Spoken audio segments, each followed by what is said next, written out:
The moment you walked through the door, everything you were disappeared. Your name was replaced with a number.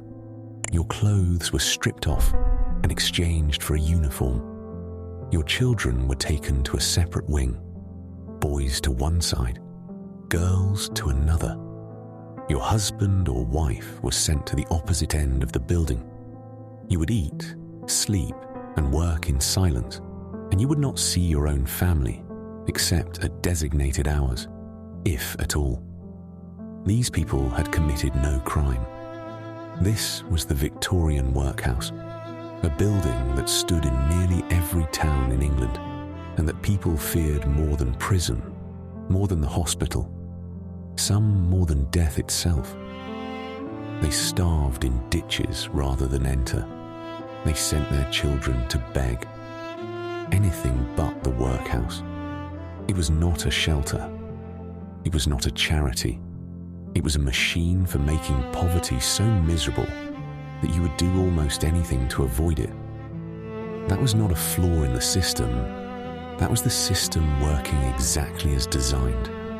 So what was it really like to live inside one? To understand why the workhouse existed and why it operated the way it did, you need to understand what England looked like in the 1830s and 1840s.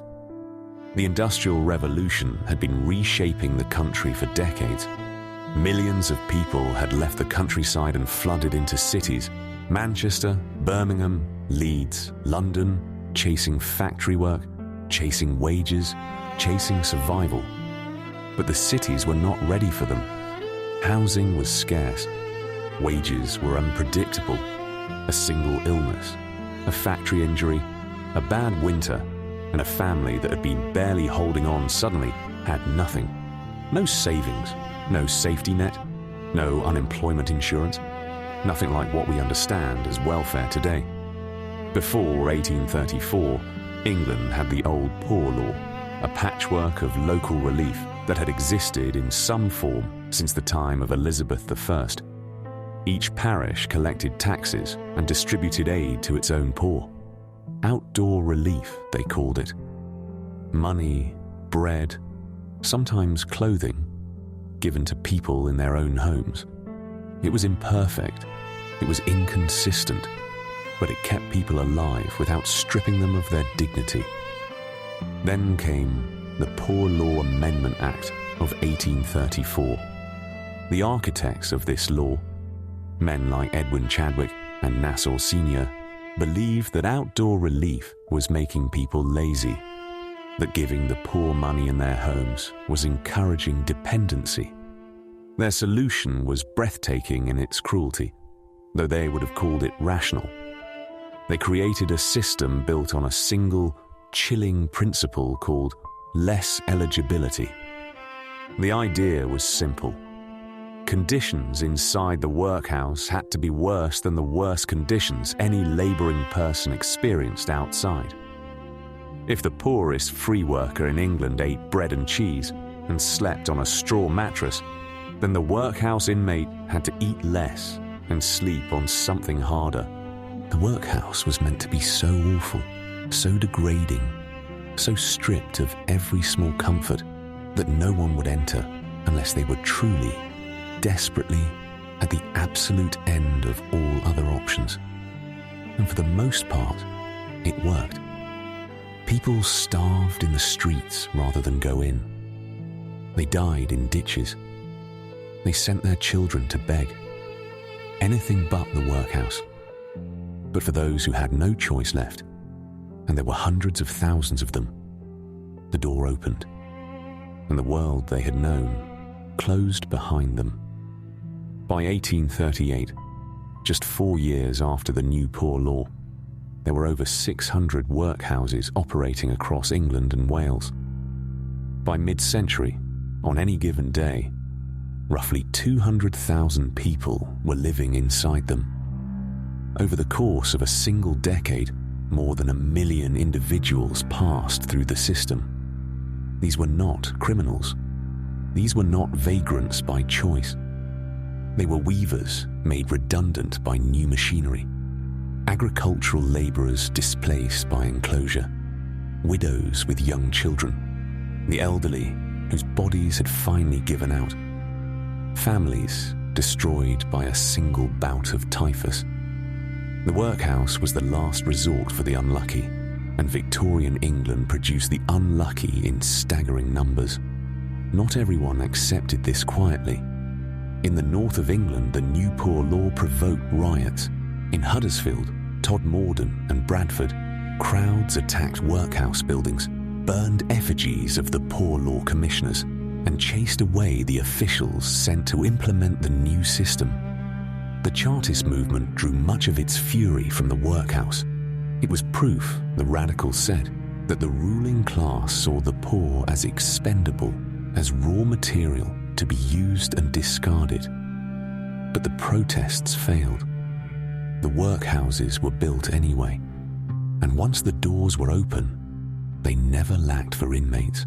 The first thing you notice about a Victorian workhouse is how much it looks like a prison. Most were built after 1834 to a standardized design, many following the plans of Sampson Kempthorne, the architect favored by the Poor Law Commissioners, who created a cruciform layout with a central hub from which all four wings could be observed. The design was not accidental. It was borrowed from the panopticon, Jeremy Bentham's concept for a prison where a single warden could watch every inmate at once.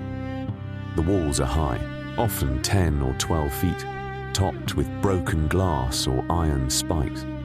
The windows are narrow, set high in the walls so that inmates cannot easily look out, and passers-by cannot easily look in. The entrance is a heavy wooden door, sometimes with an iron knocker, set into a gatehouse that controls all movement in and out. A porter sits at the gate, day and night. You do not simply walk into a workhouse. You are admitted, step through that door, and you enter the receiving ward. The smell hits you immediately. Carbolic soap, damp wool, boiled cabbage, and beneath it all, the sour tang of unwashed bodies and old urine, no matter how recently the floors were scrubbed. The light is dim. Gaslighting exists in some workhouses by the 1850s, but it is feeble and expensive, and many still rely on tallow candles that sputter and stink. The walls are whitewashed, but the whitewash is yellowed and flaking.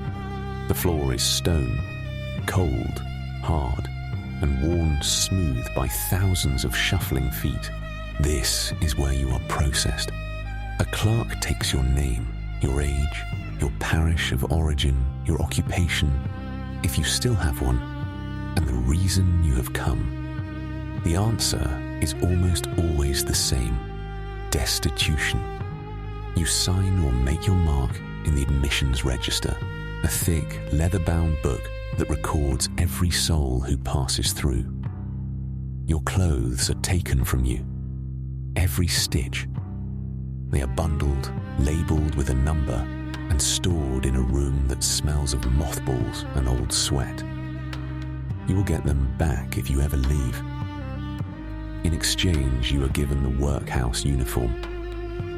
For men, a coarse jacket and trousers of grey or brown wool, rough enough to scratch the skin raw, with a number stitched or painted on the chest. For women, a shapeless dress of the same material, a white cap and a rough apron. The fabric is stiff, poorly sewn, and almost never fits properly. It marks you. Anyone who sees you in these clothes knows exactly what you are. The uniform is not just clothing, it is erasure. After dressing, you are examined by the workhouse medical officer. A cursory inspection for infectious disease, lice, or obvious illness. He presses a stethoscope to your chest, looks at your tongue, checks your scalp. The whole thing takes perhaps 3 minutes.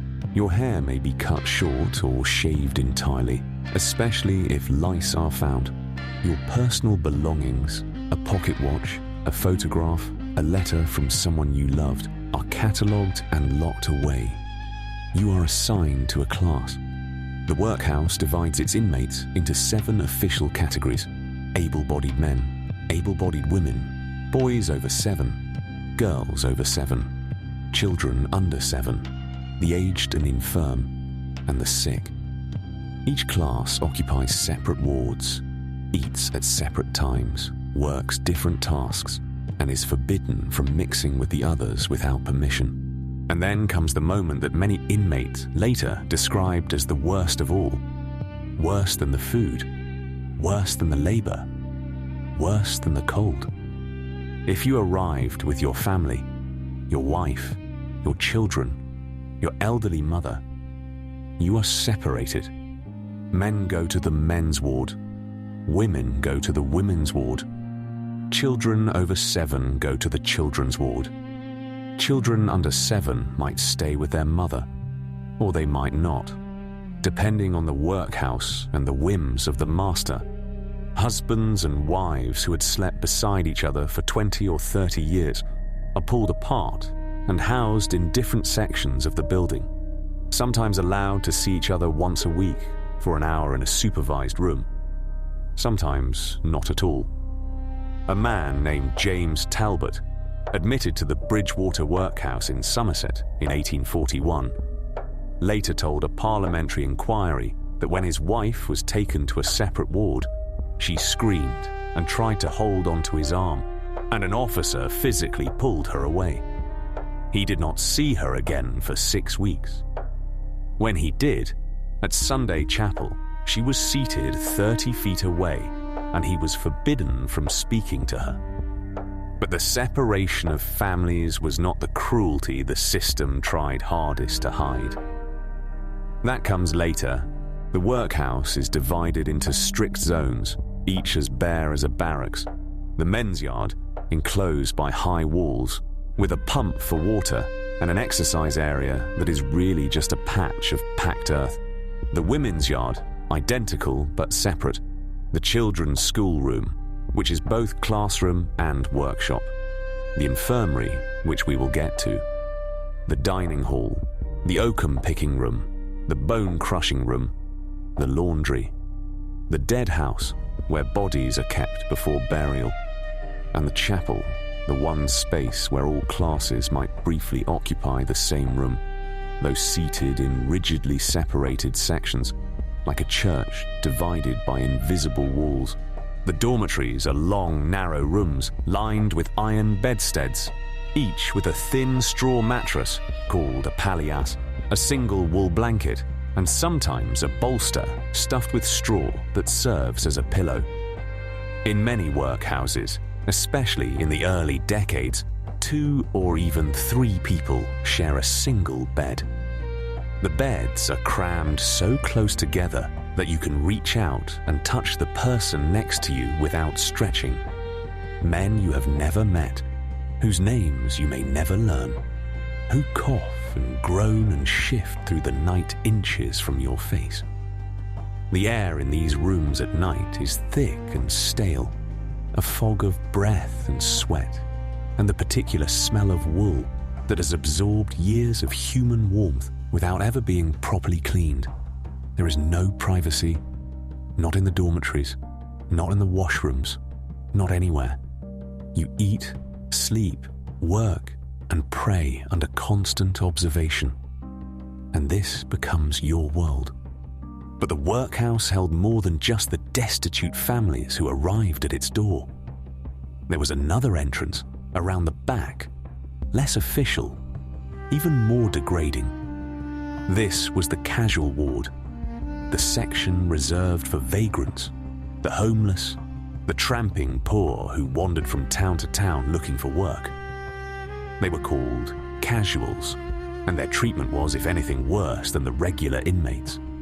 A casual could stay for 2 nights, sometimes 3. In exchange, he, and it was mostly men, was required to perform a set amount of labor before being released, breaking a specified weight of stones, or picking a specified quantity of oakum. He slept in a separate dormitory, even barer than the main wards, sometimes on the floor with only a rug. He was searched on entry, and any money found on him was confiscated. If you had money, the logic went, You did not need the casual ward. The casual ward was the absolute bottom of the Victorian social order. The place beneath the place that was already beneath everything else. Your day in the workhouse begins before dawn. At 6 o'clock in summer, 7 in winter, a bell rings. It is not a gentle sound. It is a sharp, insistent clang that echoes through the stone corridors, and you learn very quickly that when the bell rings, you move.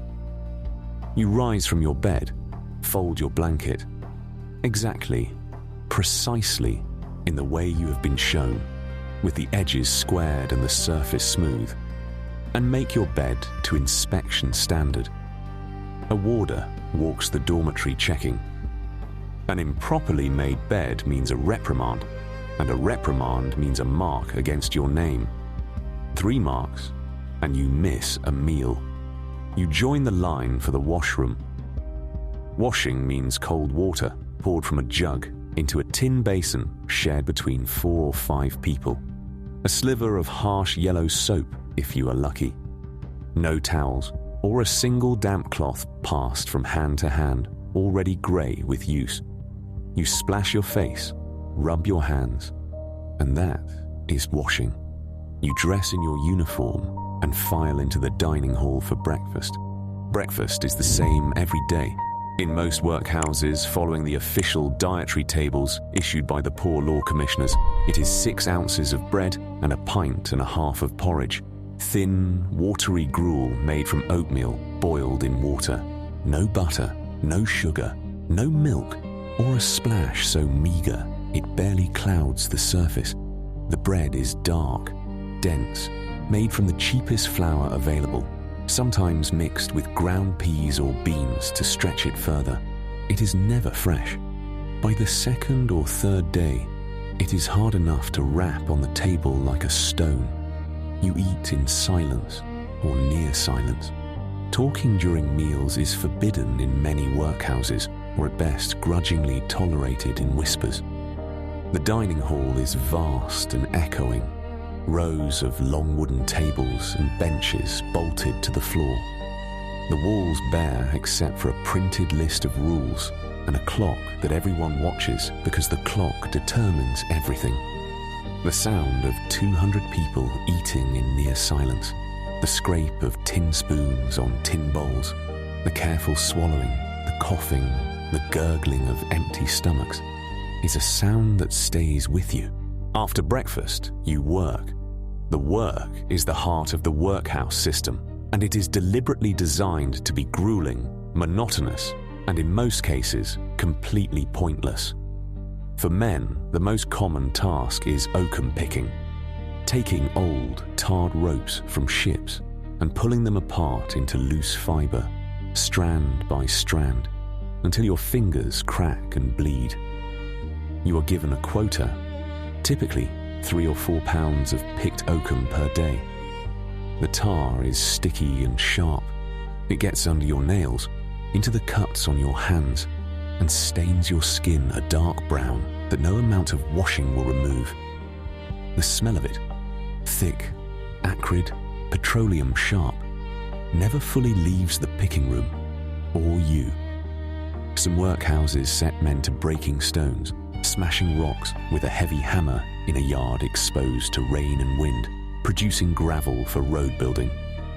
Others use a treadmill, a wide wheel with steps that you climb endlessly, like walking up a staircase that never ends, for hours at a stretch. In some workhouses, the treadmill drives a mill that grinds corn. In others, it drives nothing at all. The most infamous device is the hand crank, a box with a handle that you turn over and over, counting each revolution on a mechanical dial. 10,000 turns before dinner, 10,000 more before supper, connected to nothing, producing nothing. Its only purpose is to occupy your body and crush your spirit. Some masters weighted the crank heavier if they wanted to punish you, and there was no regulation stopping them. For women, the work is laundry, cleaning, sewing, or cooking. For the institution itself, not for any outside employer. Women scrub stone floors on their hands and knees with brushes that wear their skin away. They wash sheets and uniforms in vast copper vats of boiling water, wringing them by hand until their forearms ache. They mend the coarse uniforms that never stop tearing. They prepare the food that no one wants to eat. For children, there is supposed to be schooling. The law requires 3 hours of instruction per day. But in practice, children spend as many hours working as learning. They pick oakum alongside the adults. They scrub. They run errands for the master. The schooling itself is rudimentary. Reading, writing, basic arithmetic, and religious instruction, taught by a schoolmaster or schoolmistress who is often barely educated themselves and paid even less than the other workhouse officers. At noon, the bell rings again. Dinner, the main meal. On a good day, this is 5 ounces of cooked meat, usually boiled beef or mutton of the cheapest quality, gristly and grey, with potatoes and more bread. On other days, it is soup, a thin broth with scraps of vegetable floating in it, the surface glistening with a film of grease that might be animal fat, or might be something else entirely. The workhouse chaplain Samuel Smith wrote in 1846 that the soup served in his workhouse was little better than warm water with a memory of meat. On 2 days a week, there is no meat at all, just bread and cheese, the cheese hard and sharp, sweating in the overheated dining hall. The afternoon is more work, the same tasks, the same rooms, the same motions, repeated until your hands move without thought and your mind goes somewhere else entirely, if it still can. Supper comes at 6, and it is bread and cheese, or bread and broth again. Always bread.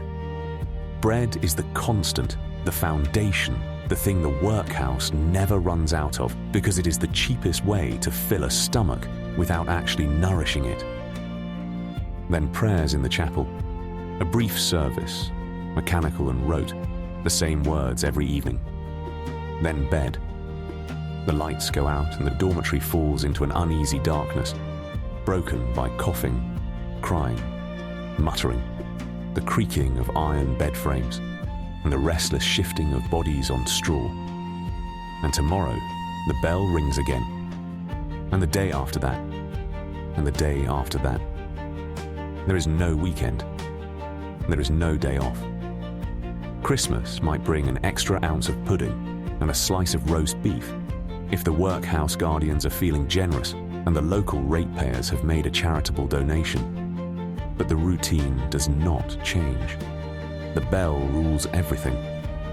Weeks blend into months, months into years. Some inmates spent decades inside, entering young and leaving only when they were carried out feet first to the pauper's grave. But here you were not technically a prisoner. You could leave. The law allowed any inmate to discharge themselves by giving the master notice, usually 3 hours. You could walk out the gate, collect your old clothes from storage, and return to the world outside. The catch, of course, was that you had entered because you had nothing. And nothing was still waiting for you on the other side of the wall. If you left and could not survive, you would be back within days, going through the entire humiliating admission process again. The stripping, the uniform, the separation, the medical inspection. Many inmates discharged themselves in spring, when outdoor work might be found, and returned in autumn when the cold set in. The workhouse had a revolving door, and the same faces appeared in the registers year after year, each return a small defeat recorded in ink. But we have not talked about the worst part yet. What the food did to your body, and what its absence did to your mind, was only the beginning.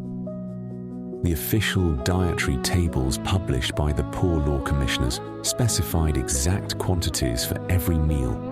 and those quantities were calculated to the minimum necessary for survival, not for health, not for comfort, not for any sense of satisfaction.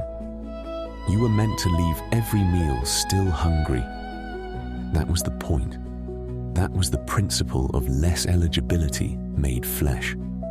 A typical weekly diet for an able-bodied man in a workhouse in the 1840s consisted of bread every day, gruel every morning, meat 3 days a week, cheese twice, soup twice.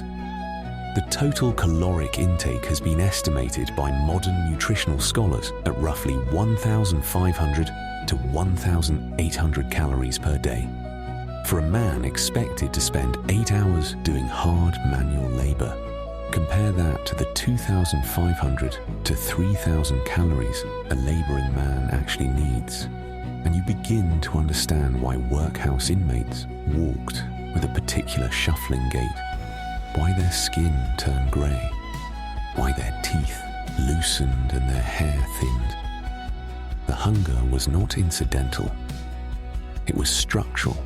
The bread was coarse and often stale, baked in bulk twice a week by the workhouse baker, or purchased at the lowest contract price from local suppliers who knew they could sell their worst product to the workhouse because the guardians would always choose the cheapest bid. The gruel was thin. Charles Dickens was not exaggerating when he wrote Oliver Twist's famous scene of asking for more. The meat was gristly, boiled until it was grey and stringy, and sometimes rotten. The workhouse bought cuts that no butcher could sell to a paying customer. Tough, fatty offcuts, shanks and cheeks, and organs that even the poor avoided when they had a choice. In 1845, a scandal erupted at the Andover workhouse in Hampshire that shocked even a public accustomed to workhouse horrors. The master, a man named Colin MacDougall, had set his inmates to the task of crushing animal bones into powder for use as fertilizer. The bones came from local farms and from the nearby hospital.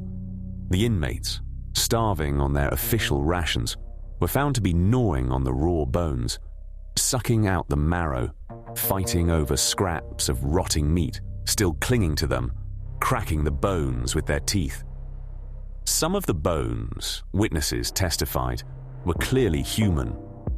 The Andover scandal was investigated by a parliamentary select committee, led to the resignation of the entire Poor Law Commission, and prompted the creation of a new supervisory body. But the underlying system barely changed. The dietary tables were adjusted slightly upward, the bones were replaced with other forms of labor, and the hunger continued. You drank water or a weak beer in some workhouses during the earlier decades, though beer was increasingly replaced with tea, thin, bitter tea with no sugar, brewed from the cheapest leaves available, and served lukewarm in tin cups. Clean water was not always available. Many workhouses drew water from wells sunk dangerously close to their own cesspits, and the connection between contaminated water and disease was not widely understood until John Snow's work on cholera in 1854. Outbreaks of cholera, typhoid, and dysentery were grimly regular events in workhouse life. Washing your body was a weekly affair at best. A cold bath in a tin tub, the same water used by several people in succession. A rough cloth for drying that was itself never properly washed. The workhouse provided no toothbrush, no comb unless you brought your own, and it survived the admissions process. No razor for men except under supervision. Women menstruated with only rags for protection, washed and reused until they fell apart, with no privacy for changing and no accommodation for the pain or discomfort that came with it. The latrines were communal. Wooden seats over open pits, sometimes 6 or 8 in a row with no partition between them, sometimes just buckets placed in the corner of a dormitory and emptied each morning. The smell was a permanent feature of workhouse life, a sour, ammoniac undertow that you could never entirely escape, that seeped into your uniform, your skin, your hair, your dreams. Visitors who entered workhouses for the first time Inspectors, journalists, clergymen almost always mentioned the smell first. It was the smell of poverty, concentrated and contained. In winter, the building was brutally cold. Most workhouses had fireplaces only in the common rooms and the master's quarters, not in the dormitories. The stone walls held the cold like a vault. You slept under your single blanket and shivered, curling in on yourself, sometimes pressed against the stranger in your shared bed for warmth, whether you wanted to be or not. Frost formed on the inside of the windows. Your breath hung visible in the air. In summer, the same stone walls trapped the heat, and the dormitories became stifling ovens, the air heavy and thick with the smell of packed, unwashed bodies. You could not open the windows because many of them were designed not to open. Ventilation was considered a luxury, and open windows were an escape risk. This was by design. Every aspect of daily existence, the food, the clothing, the sleeping arrangements, the sanitation, the temperature, was calibrated to be just bearable enough that people did not die in large numbers from exposure or starvation, but miserable enough that anyone with any other option would choose it. The workhouse was not failing when it was uncomfortable. It was succeeding. The social world inside a workhouse was unlike anything its inmates had known before, because the workhouse systematically destroyed every social bond that makes life bearable. The separation of families was the most devastating blow, and it was the policy most fiercely defended by the system's architects. A man who entered the workhouse with his wife and children might see them at Sunday chapel, seated in different sections, unable to speak, a warder watching to ensure no gesture or whisper passed between them. And that would be their only contact for weeks or months at a time. Married couples who requested to share a bed were refused. Mothers who asked to visit their children in the children's ward were told to wait until the appointed visiting day, which might be once a month or might not come at all if the master decided there had been a disciplinary issue. The logic was consistent with everything else. If the workhouse were too tolerable, the poor would flood in and the rates, the local taxes that funded the system, would become unsustainable. So they made it intolerable, and family destruction was their most effective tool. Inside each ward, a rigid hierarchy quickly formed. The workhouse master and matron sat at the top, a married couple, usually, who lived in quarters within the workhouse and wielded enormous power over every aspect of inmates' lives. The master controlled admissions, work assignments, food distribution, and discipline. A good master, and there were some, could make the workhouse merely grim, enforcing the rules without cruelty, sometimes bending them when no inspector was watching, slipping an extra piece of bread to a child, or allowing a husband to see his wife outside the official schedule. A bad master could make it a place of systematic brutality, using his power to punish personal grudges, to starve those who annoyed him, to work inmates past the point of exhaustion, to turn a blind eye while stronger inmates preyed on weaker ones. The Andover master, McDougall, was eventually found to have been embezzling food supplies, selling workhouse provisions for his own profit, while his inmates starved to the point of gnawing bones. He was also found to have been sexually assaulting female inmates. He was dismissed, but never prosecuted. The master controlled punishments, and the list of offences was long. Making noise after lights out, refusing to work, working too slowly, swearing, failing to show proper respect to an officer, using abusive or insulting language, attempting to communicate with inmates of a different class without permission, damaging workhouse property, attempting to leave without the master's consent.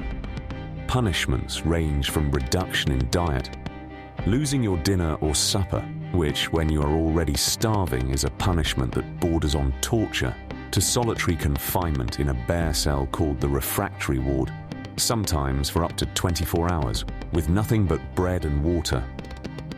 Repeated offenders could be brought before a magistrate and sentenced to hard labour in an actual prison.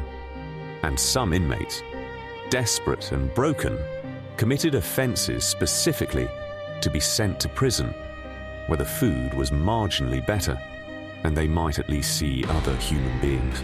Among the inmates, friendships did form, quiet, guarded, sustained by shared misery and the small acts of kindness that survive even in institutional darkness. Women in particular found ways to support each other, sharing scraps of food saved from their own meagre rations, watching over each other's children, whispering comfort after lights out despite the rules. Old women taught young ones how to manage the work, how to avoid the master's notice, how to endure. But trust was dangerous. The workhouse employed inmates as warders and informants, trustees who received small privileges in exchange for reporting on their fellow inmates. A whispered complaint about the food or the master could result in punishment if overheard by the wrong person. Visitors from outside were permitted in some workhouses, but were supervised, limited in time, and conducted in formal visiting rooms with a warder present. There was no privacy. Anything you said to your visitor could be heard.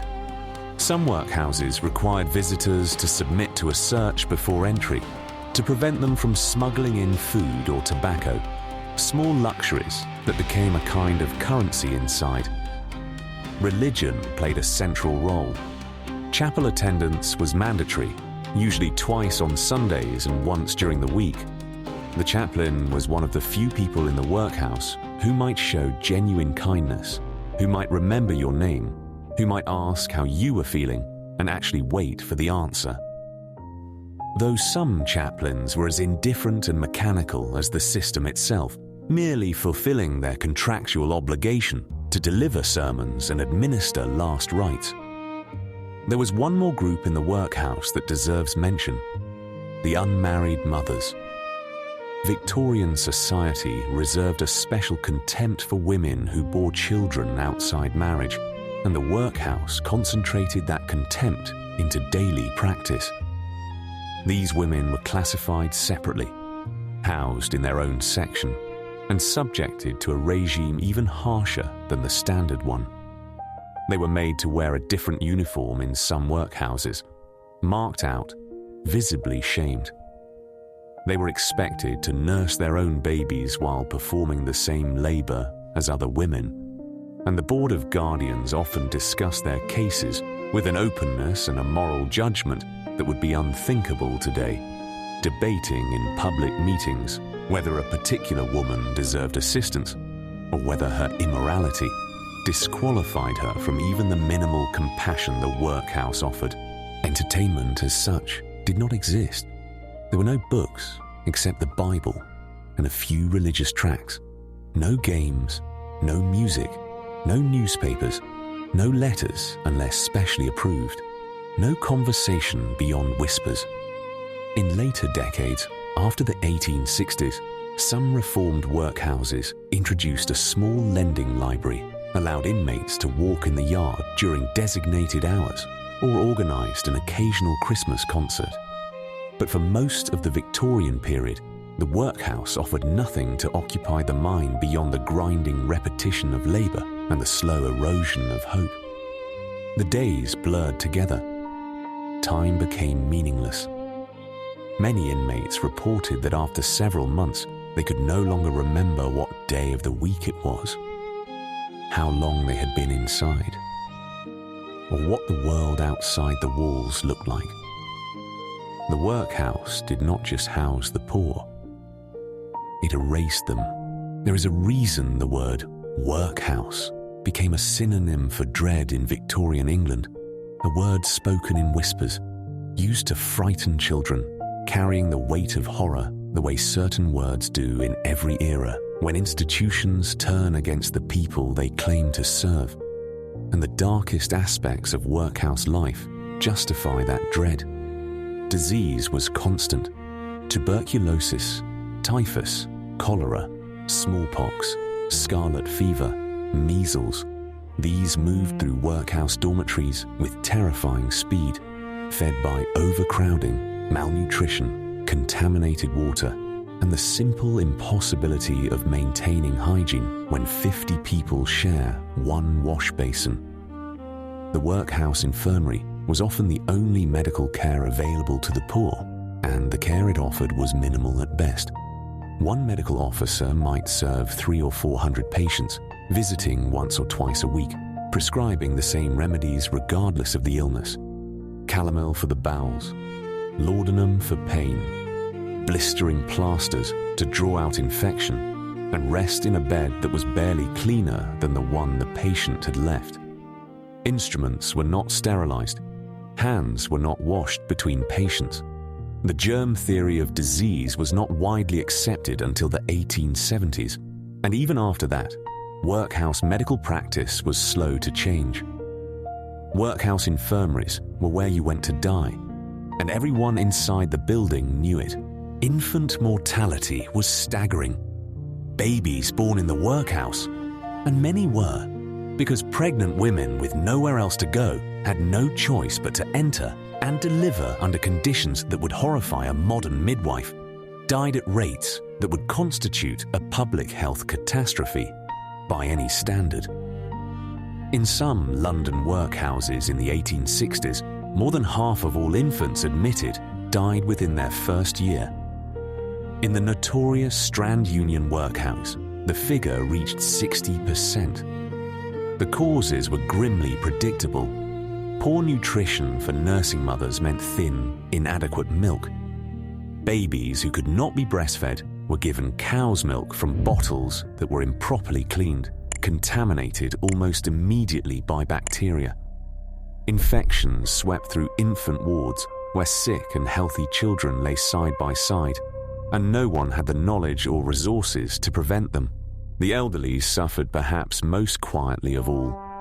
Old men and women who had worked their entire lives, weavers, servants, labourers, washerwomen, who had raised families and paid their way and contributed to their communities for 50 or 60 years, found themselves in the workhouse when their bodies finally failed and no one could or would care for them. They were housed in the same wards as everyone else, subjected to the same rules, the same uniform, the same bell, expected to work if they were physically able, which the medical officer often determined they were, even when they clearly were not. Many simply sat in the day room, a bare space with wooden benches along the walls, staring at nothing, waiting for a death that was the only release the system offered. The death rate among elderly workhouse inmates was shockingly high, and the workhouse funeral was the final indignity, a pauper's burial in an unmarked grave, often a mass grave shared with other workhouse dead, the cheapest possible coffin, or sometimes no coffin at all, with no headstone, no flowers, no ceremony, beyond a brief prayer muttered by the chaplain over a hole in the ground. Families, if they existed, were not always notified in time. Mental illness received almost no recognition or treatment. Inmates who showed signs of what we would now diagnose as depression, psychosis, anxiety, or dementia were labelled troublesome, refractory, or simply difficult. They were subjected to punishment rather than care. Solitary confinement, reduced rations, physical restraint. Some were transferred to the county lunatic asylum, which was usually worse. Many simply deteriorated within the workhouse, talking to themselves in corners, refusing food, becoming violent or utterly withdrawn, slowly unraveling in an environment that offered nothing, no comfort, no stimulation, no hope, no human warmth to hold a fragile mind together. Children suffered in ways that are difficult to read about even now. the official inspector reports are damning enough. Inadequate schooling, insufficient food, routine physical punishment, including caning and birching for minor offences. But the testimony of former workhouse children, recorded by reformers and journalists in the latter half of the century, reveals deeper scars that no report could capture. Children learned that affection was dangerous, that crying brought punishment rather than comfort, that the world was divided into those who had power and those who did not, and that they would always be on the wrong side of that divide. They learned to eat fast, to sleep light, to trust no one. Many workhouse children, when they were finally discharged at 14 or 15, to work as domestic servants or farm labourers or factory hands, found themselves unable to form normal relationships, unable to trust kindness when it appeared, marked by an institutionalization that would follow them for the rest of their lives. Charlie Chaplin spent part of his childhood in the Lambeth Workhouse in London in 1896, at the age of 7. His mother, unable to support her children, had no other option. Decades later, as the most famous man in the world, Chaplin still flinched at the memory. The workhouse haunted his films. The hunger, the authority, the small man crushed by a system too large to fight. The cruelty was not always dramatic.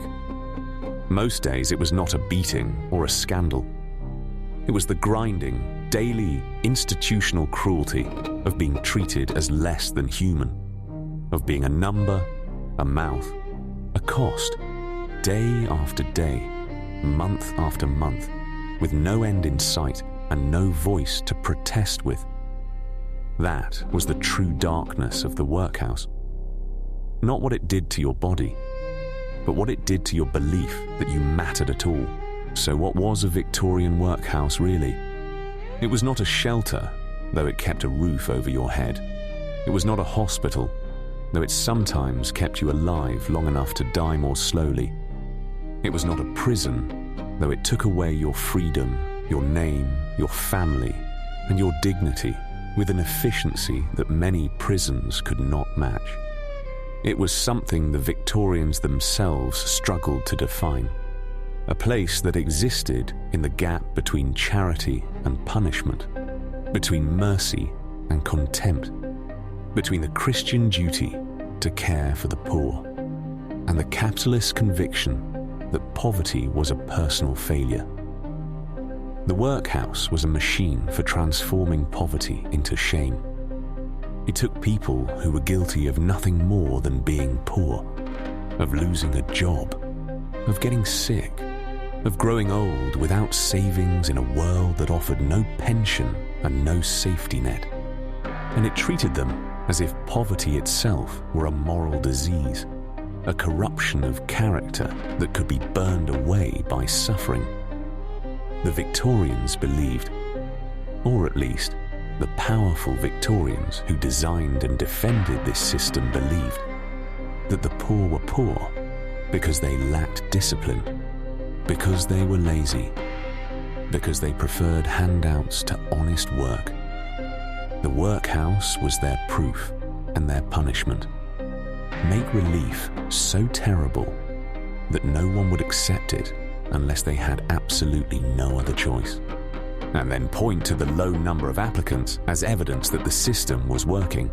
And in doing so, they created one of the most comprehensive systems of institutional cruelty in the modern Western world, a system that endured for nearly a century and processed millions of human beings, leaving most of them diminished, many of them broken, and a staggering number of them dead.